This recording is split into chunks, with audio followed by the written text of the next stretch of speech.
আপনি কি ভেবেছেন আপনার নামাজ দিয়ে আপনি জান্নাতে যাবেন?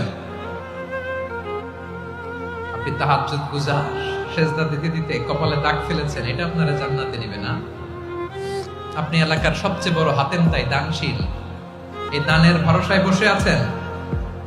কুশ্চিন কালো আমাদের নামাজ, আমাদের রোজা, আমাদের ইবাদত, এগুলোকে মিজানের পাল্লায় উঠালে কোনো ওজনই হবে না। তবে আমাদের একটা কৌশল জানা আছে, আমরা আল্লাহর রহমতের ভিখারি। আমরা সেদিন আগেই গুনার স্বীকৃতি দিয়ে দেব। আমরা বলবো, আল্লাহ তুমি প্রশ্ন করার আগে তোমার একটা কথা বলি, আমারে কিছু জিজ্ঞেস করো না, আমি সব করেছি।